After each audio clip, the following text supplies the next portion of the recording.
Voilà. Il y a 34 ans, au Népal, pour s'habituer à l'altitude, on était resté dans un village à 4000 mètres plusieurs jours. Et pour se décourdir les jambes, on avait décidé d'aller se promener vers un village tibétain qui était à l'écart, à 2 heures de marche.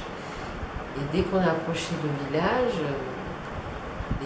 les jeunes femmes qui étaient dans les champs se sont mises à éclater de rire en nous voyant, et vraiment éclater de rire. Et elles ont envoyé un gamin nous prendre la main, nous a dirigés à l'intérieur du village, nous ont fait monter sur le toit du village, le toit d'une maison.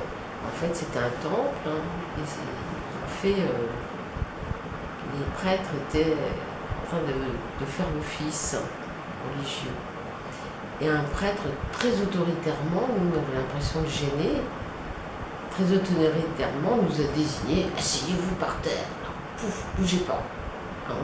Bon, c'était amusant pour nous comme situation, on restait sans bouger.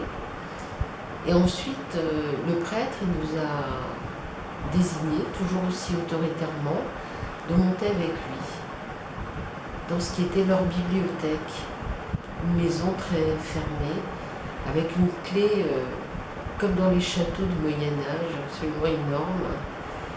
La bibliothèque, elle était incroyable, très sombre, et avec des petites lampes à huile. Ils nous montraient leurs livres, des livres rouges en bois, tout en longueur, avec des livres, enfin c'était des livres de prière, je pense, je n'ai jamais su ce que c'était. Ensuite, il ne fallait pas le quitter, on n'avait pas le droit de bouger, donc il nous amène dans un autre lieu. Pareil, il ouvre une énorme clé, et là, incroyable, des armes. Et des armes magnifiques, des épées, des boucliers, des casques. Mon mari, qui est brocanteur, il a éclaté de rire en disant vraiment, alors là, c'est la caverne d'Ali Baba. Et en sortant de ce bâtiment, on tombe sur un médecin australien qui travaillait pour une ONG dans le village népalais qui était au-dessus, et qui n'en revenait pas, qui dit: ça fait 6 mois que j'essaie de rentrer dans ce village, dans ce temple, et vous y allez comme ça, et vous y rentrez comme ça. Et il était vraiment très déboussolé, il a juste eu le droit de jeter un petit coup d'œil quelques secondes à l'intérieur. Lui n'avait pas le droit de rentrer là où il nous avait invités. Donc il a posé la question aux moines, pourquoi nous on avait été invités de cette façon-là.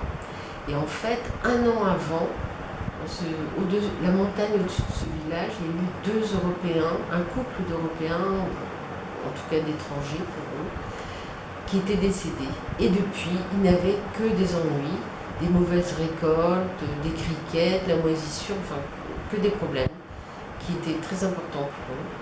Et le fait qu'on revienne, en fait, ils pensaient qu'on était les fantômes de ce couple décédé.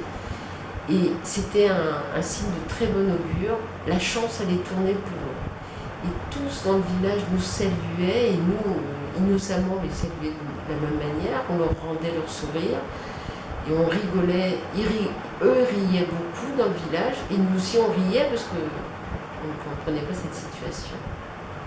Voilà, c'est mon anecdote.